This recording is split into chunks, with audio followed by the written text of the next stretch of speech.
la Grande Tabagie, la Grande Paix de Montréal, c'est toutes des choses qui sont absolument fondateurs, essentielles à l'histoire canadienne et qui ont été simplement, disons, pratiquement balayées ou effleurées. Disons. La Grande Paix de Montréal, ça, quand je suis arrivé dans ton livre, quand j'ai commencé à lire ça, puis après ça, je suis allé voir des documentaires, puis c'est incroyable, ça, cet événement-là, c'est unique. Je comprenais pas comment que ça aurait pu, ça aurait pu amener à la fin de la Nouvelle-France, comme 60 ans plus tard,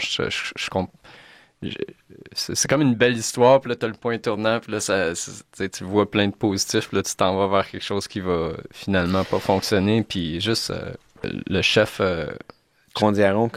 C'est incroyable, il a parlé pendant 2 heures, puis il était malade. Ouais. Puis il est mort quelques heures plus tard. C'est juste, tu parles de cet idéal-là, de ce rêve-là, des cultures qui se rencontrent, puis la paix, puis lui, ce rêve-là, il l'avait, parce qu'il a parlé pendant 2 heures, puis il savait qu'elle allait mourir, puis...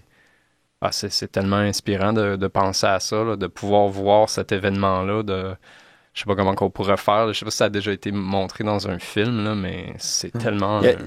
Les Canadiens, tu sais, ils ont émergé dans un terreau d'amitié. Tu sais.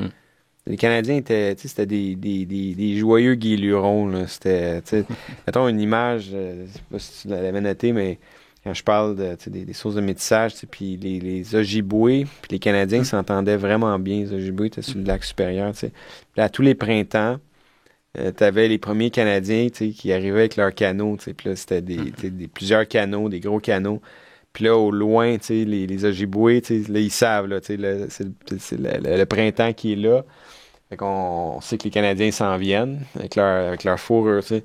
Puis là, ils entendent au loin, tu sais, les autres, avec leur rame, ils chantaient des chansons, tu sais.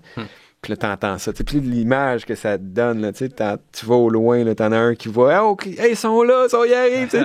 Les autres, ils chantent, hey, puis là, ils chantent, puis là, il y a les Ojibwés qui tirent le mousquet, tu sais, pour les accueillir, tu sais. Puis là, la volée de tir, puis là, ils débarquent, puis c'est le party, ils arrivent avec leurs marchandises, puis ils ont des blondes Ojibwés qui les attendent dans la tente plus loin, tu sais. Tu sais, ça, là, une scène de même, là.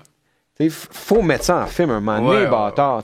Faut le toucher visuellement. Puis moi, c'est ça que j'essaie, quand je parle de storytelling, c'est que j'essaie de créer des images avec les mots. C'est comme ça que je l'ai écrit. J'essaie que mon écriture soit la plus cinématographique possible.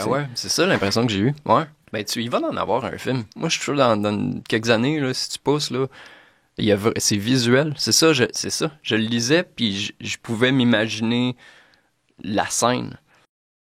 J'aimerais juste remercier les gens qui écoutent le podcast, qui partagent, qui likent. C'est très important pour les créateurs de contenu d'avoir des gens qui vont partager et liker les vidéos.